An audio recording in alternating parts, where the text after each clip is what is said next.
In tonight's news edition, in an address to a donors conference in Syria, His Majesty the King calls for a refugee fund to deal with the regional crises. On his birthday, the King orders new cash aid to low-income families and Gaza orphans.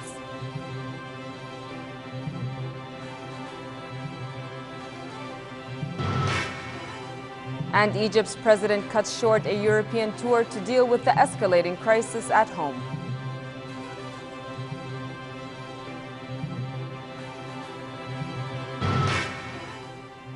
Good evening and welcome to the news at 10. His Majesty the King is back home after a Gulf tour that took him to Bahrain and Kuwait. In Kuwait, King Abdullah attended an international donors conference to help deal with the humanitarian situation of the Syrian people. Donor nations have pledged more than $1.5 billion for Syrians displaced by nearly 2 years of fighting. UN Secretary General Ban Ki-moon told the final session of the conference in Kuwait that the meeting has reached its target. Khalal has more on the conference. In his address to world donors, His Majesty the King said that Syrians had taken refuge in Jordan in their hundreds of thousands, but warned the kingdom's ability to help is at its limits. The King called for setting up a fund to support and address challenges resulting from crises in Arab countries. Urgent efforts are needed to solve the crisis and spare the Syrian people more bloodshed and suffering, His Majesty said. He called for support of host countries to enable them continue humanitarian services to their refugees. The conference was seeking pledges of $1 billion of aid for Syria's neighbors and another $500 million to fund humanitarian work for 4 million Syrians afflicted by the civil war inside the country. The Gulf Arab states of Kuwait, Saudi Arabia, and the United Arab Emirates each promised $300 million. UN Chief Ban Ki-moon announced that the conference had met its target. Now that sounds like a lot of money, and it is a lot of money. $1 billion of that is for the refugee response in the neighboring countries. It's a huge burden for countries like Jordan, Lebanon, Turkey, and Iraq.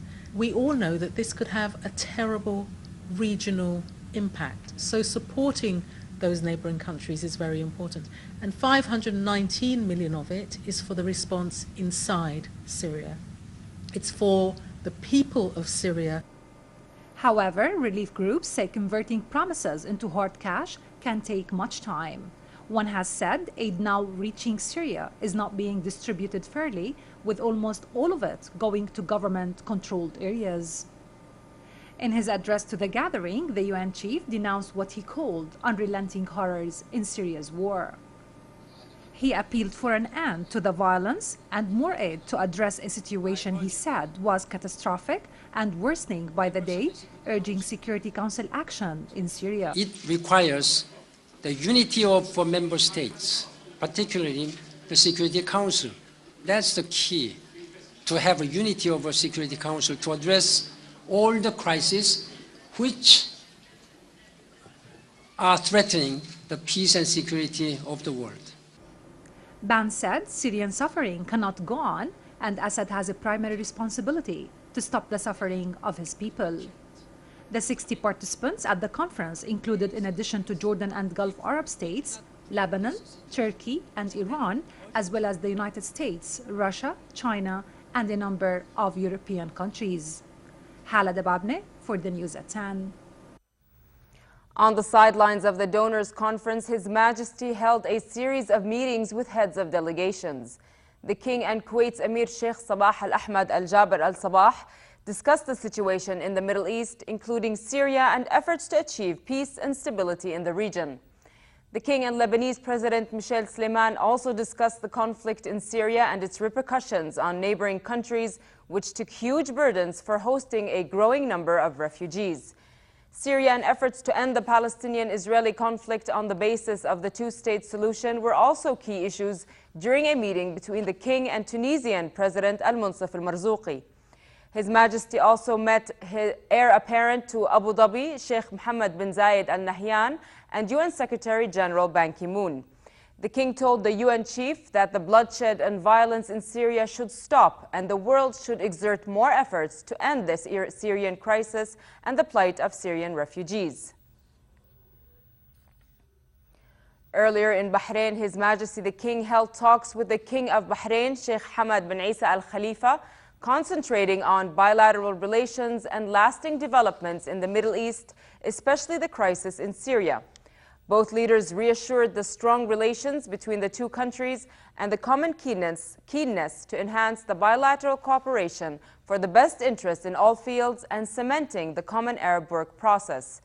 During the meeting, the Bahraini king congratulated His Majesty for completing the election successfully, a turning point in the Jordanian reform process. Jordanians celebrate His Majesty King Abdullah's 51st birthday. The king received cables of good wishes from world and Arab leaders as well as senior civic and military officials.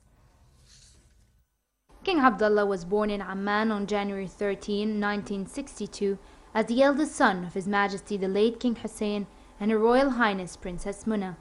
On January 24, 1999, a royal decree named him Crown Prince. The king began his primary education at the Islamic Educational College in Amman and later attended the St. Edmund's School in Surrey, England. For his secondary education, he attended Eagleburg School and Deerfield Academy in the U.S. King Abdullah joined the Royal Military Academy at Sandhurst in the United Kingdom in 1980 and was commissioned as a second lieutenant in 1981. He joined the Jordan Armed Forces in 1982 as a first lieutenant, moving up the ranks in the military. He also served with the Royal Jordanian Air Force Anti-Tank Wing, where he received his wings as well as his qualification as a Cobra attack pilot. In 1987, the king joined the Foreign Service faculty of Georgetown University in Washington, D.C., and completed an advanced research and study program in international affairs, along with a master's program in foreign service affairs. The king rejoined the military in 1989 and continued to be promoted, becoming commander of the Royal Jordanian Special Forces and Special Operations in 1994 with the rank of Brigadier General. In 1996, the king recognized the Special Forces to comprise selected units and was promoted to rank of Major General in 1998. King Abdullah married Her Majesty Queen Rania on June 10, 1993, and they have 4 children, their Royal Highnesses Crown Prince Hussein, Princess Iman, Princess Salma, and Prince Hashim. Since his accession to the throne in February 1999, King Abdullah has focused on enhancing the capabilities of Jordanians, entrenching the concept of respect and dignity of citizens, ensuring the sovereignty of the law, realizing equality, justice and equal opportunities for all, in addition to focusing on pushing the development process forward and highlighting the effective role of Jordan in the international arena. Over the past 2 years, His Majesty has led the country toward change, laying down the foundation of comprehensive reform and democracy. In a series of discussion papers published recently, the king outlined his vision to stimulate national dialogue on reform, to achieve democracy and consensus, and boost public participation in decision-making. Farah Ajlouni for the news at 10. His Majesty the King ordered cash aid to underprivileged families and 5.4 million dinars to support societies and charities across the kingdom. About 30,000 impoverished families nationwide will benefit from the aid totaling 3 million dinars, as well as in-kind assistance to improve the living conditions of the low-income families. The new aid replaces Hashemite poor parcels, which began in 2004 and boosts social solidarity. His Majesty also ordered financial support for 1.3 million dinars to 1,500 orphans in the Gaza Strip. The King's donation was in response to an appeal by a Gaza charity last year. Syrians fleeing the conflict in their country are crossing into Jordan in the thousands. A source at the Jordan Armed Forces General Command said border guards had received more than 2,300 refugees in the past 24 hours. At the Zaatri refugee camp, Jordanian authorities and relief agencies are struggling to cope with tens of thousands of people amid warnings that the number of Syrian refugees fleeing the conflict to neighboring countries will rise to over 1 million. Hibatoum has more details. Refugees continue to line up for food at the Zaatari camp. Mattresses are being unloaded from trucks to be handed to thousands of new arrivals. Zaatari in northern Jordan now holds over 60,000 people, and the number is steadily growing by the day, putting additional pressure on the already stretched local resources and services. The armed forces are reporting a marked rise in Syrians seeking refuge in Jordan, with an average of over 2,000 crossing every day. The border guards say the new arrivals are illegally entering via 4 frontiers, mostly families made up of among them children, women, and elderly people. Many injured or sick people are among those coming. All the newcomers have been accommodated at temporary border shelters, where they received urgent aid before being transferred to refugee camps north of the kingdom. As world donors convened at a conference in Kuwait, voices are growing louder, calling for more international humanitarian aid to the Syrian people. The United Nations World Food Programme said the world community must act collectively to help save hundreds of thousands of Syrians from hunger. Relief agencies say more than 2.5 million Syrians inside the country need urgent food assistance.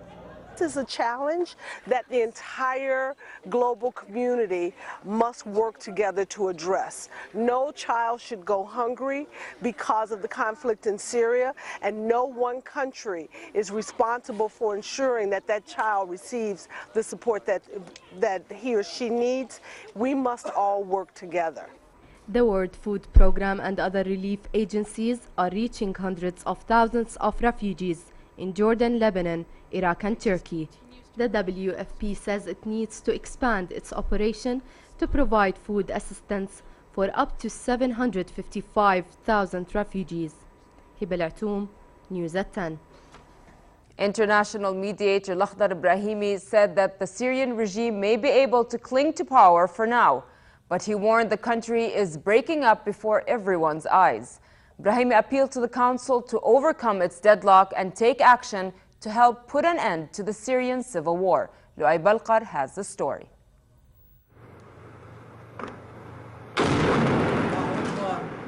The conflict in Syria is escalating and has reached unprecedented levels of horror, according to the UN Arab League envoy Lakhdar Brahimi. Clashes between the Syrian government and rebels rocked several areas in the capital, Damascus. Daria has been the scene of fierce fighting between rebels trying to oust President Bashar al-Assad in a conflict that is approaching 2-year mark. In an address to the United Nations, Brahimi warned that Syria is being destroyed with grave consequences for the wider region. He spoke hours after evidence emerged of a fresh massacre in the northern city of Aleppo by a river in the western Bustan al-Qasr district, where at least 80 bodies were found. Brahimi called on the UN Security Council to take swift action. Syria is being destroyed. You know, I sometimes say, of course the parties are very angry at me when I say that, objectively, they are cooperating to destroying Syria. Syria is being destroyed bit by bit. And in destroying Syria, the region is being pushed into a situation that is extremely bad and extremely important for the entire world. That is why I believe the Security Council simply cannot continue to say, we are in disagreement, therefore let's wait for better times. I think they have got to grapple with this problem now. The Security Council has been deadlocked since 2011 because Russia and China have refused to consider sanctions against Assad's government. Brahimi is frustrated by inaction by the Security Council. He said attempts to bring an end to the 22-month-old conflict that has claimed over 60,000 lives, according to UN figures, had not progressed in the last 2 months. The Council has got to reaffirm the attachment and support for Syria's independence, sovereignty, territorial integrity, also for the rights of every citizen in Syria to their human rights and dignity, irrelevant of gender, religion, or any other element. Earlier, the Lebanese army reported a heavy presence of Israeli jets over its territory throughout the day, hitting targets on the border between Syria and Lebanon, amid growing concern of Damascus' stockpile of chemical weapons. It's unclear what the target was, although one report suggested that the Israeli Air Force hit a convoy on the Syrian side of the border. Lebanon frequently complains that Israeli jets overfly its territory. However, the recent activity was reported to be much more concentrated than usual. Lu'ay Balqar for the news at 10. Egyptian President Mohamed Morsi cut short a visit to Europe to deal with the deadliest violence in the 7 months since he took power. 2 more protesters were shot dead before dawn near Cairo's central Tahrir Square, a day after the army chief warned that the state is on the brink of collapse if street battles continue. More than 50 people have been killed in the past 7 days of protest by Morsi's opponents. Morsi imposed a curfew and a state of emergency on 3 Suez Canal cities. But the governor of Ismailia said he is scaling back the curfew. German Chancellor Angela Merkel urged Morsi to open a dialogue with all political forces. Morsi flew to Germany to try to convince Europe of his democratic credentials, but due to political tensions back home, he restricted his trip to a few hours and cancelled a planned trip to Paris. But he refused to give a commitment sought by the opposition to form a national unity government, saying that would be for the new parliament to decide after elections expected in April. France said Mali's interim government in Bamako must begin immediate talks with the country's northern population. French Foreign Ministry spokesman Philippe Lalliot said the Malian authorities must begin talks with representatives of the northern population and armed groups that recognize Mali's integrity. He spoke after French troops entered Kidal, the last major rebel-held town in the north of the country. It falls signals a new phase in the 3-week French-led offensive to ousted al-Qaeda-linked militants from its former colony. Mali's president, Dion Kounda Traoré, said his government aimed to organize credible elections for July 31 in response to demands from major Western backers.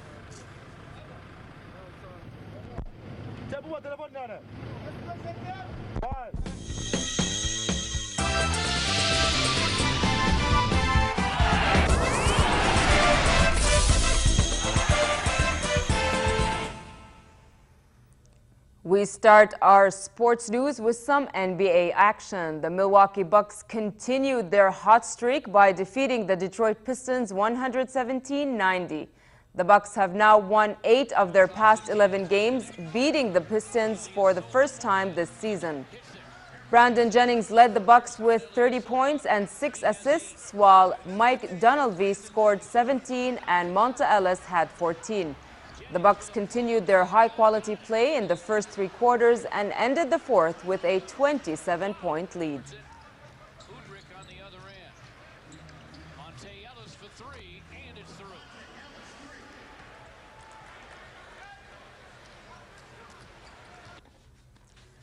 After opting out of the Australian Open due to a stomach virus, Rafael Nadal kept his predictions low-key as he prepared for his long-awaited comeback at next month's Chile Open.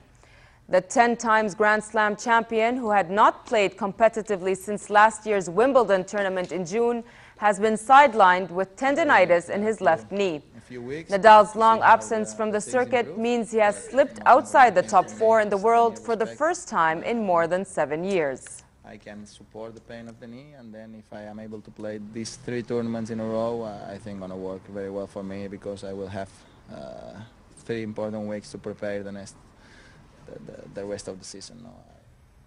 And finally, a quick look at the weather. A cold front will affect the kingdom starting tonight, with cloudy and thundery rain showers and southwesterly winds. Tomorrow there will be a significant drop in temperature with cloudy and rainy weather and snowfall in hilly areas and westerly brisk winds. The Gulf of Aqaba should expect partly cloudy conditions tonight with scattered showers accompanied by thunder, moderate winds, and calm seas. Next are the lows and highs for tonight and tomorrow.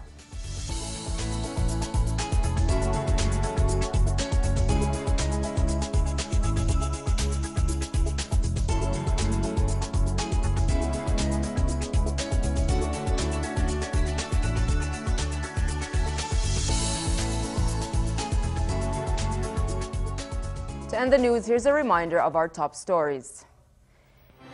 In an address to a donors conference in Syria, His Majesty the King calls for a refugee fund to deal with the regional crisis.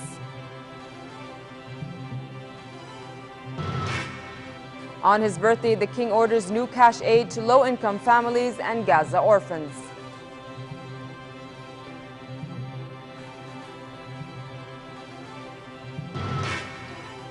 And Egypt's president cuts short a European tour to deal with the escalating crisis in his country.